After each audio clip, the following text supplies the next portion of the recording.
2026 pang pangarap pero binigay na ngayon 2025. Grabe, hindi ko akalain na makukuha ko tong ADB 350 na to. Sobrang pangarap ko lang tong ADB na to at ngayon babayaran na natin at mapapasa atin na tong ADB 350 na ito. Yung naka X-Max 300 ngayon, naka ADB 350 na tayo. Kaya tara, samahan nyo naman kaming maglabas ng ADB 350 na pinapangarap namin. Thank you Lord at binigyan mo ko kagad ng ADB 350.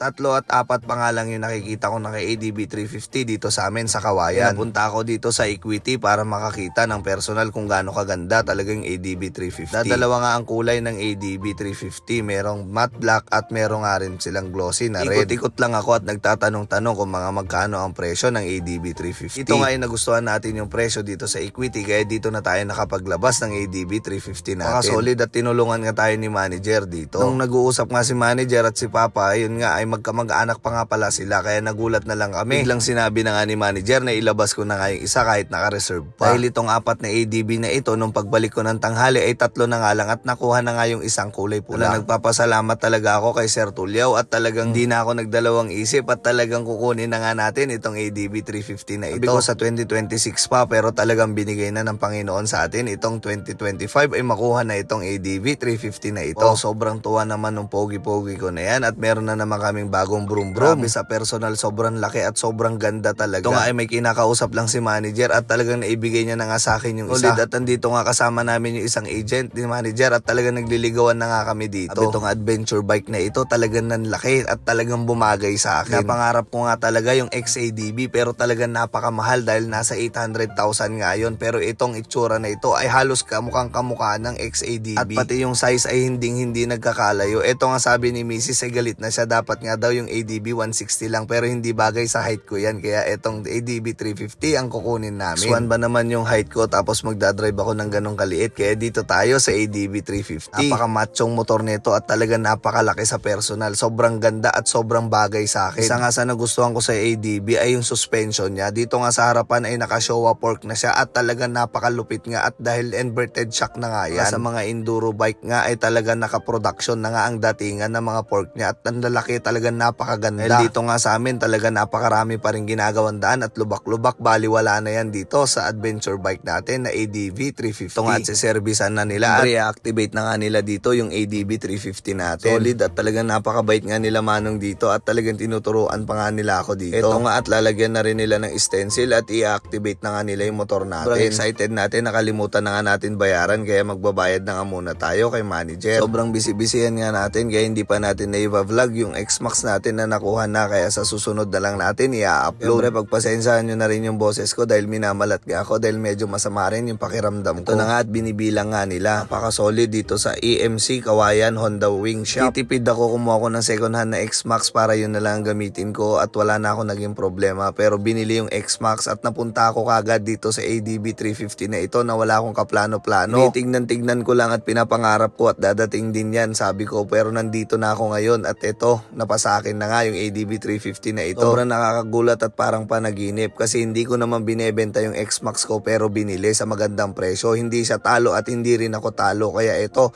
napunta ako dito sa ADB 350 na ito. Sobrang nakakagulat talagang para sa akin nga talaga itong ADB 350 na ito dahil dito ako napadpad sa kanya at dito nga ako napunta sa kanya. Lord, talagang para sa akin nga itong ADB 350 na ito. Sinundo ko nga yung anak ko dahil may sayaw pa sila kaya ito sinamahan niya ako. Ito nga siya nagpa-picture sa bago naming motor. Kasama si Bunso at si Mami dahil natutulog nga doon sa sasakyan si Baby Dwight. Ito nga at dahil na-activate na tinuturoan na ako ni Manong kung paano nga gamitin yung mga ibang features niya. Solid pero sobrang saya ko, hindi ko na pinakinggan at sa bahay ko na nga lang kakalikutin. Parang natuwa nga rin yung bayaw ko sa amin kaya ito sinamahan niya ako dahil napakahilig din yan sa motor kaya thank you rin Nong at ikaw nag-uwi ng sasakyan namin. Thank you Lord at may uwi ko na yung ADB 350 namin. Maraming salamat. Wow, sobrang sarap yung maneho dahil talagang napakatagal ko na namang hindi nagmaneho ng brand new. Ito na nga at nakamaneho na naman tayo ng isang motor natin na ADB 350 na talagang sa atin at brand new. Solid at napakasarap. Dual sport ba naman? Talagang napakaganda sa lubak at maganda rin sa patad syempre.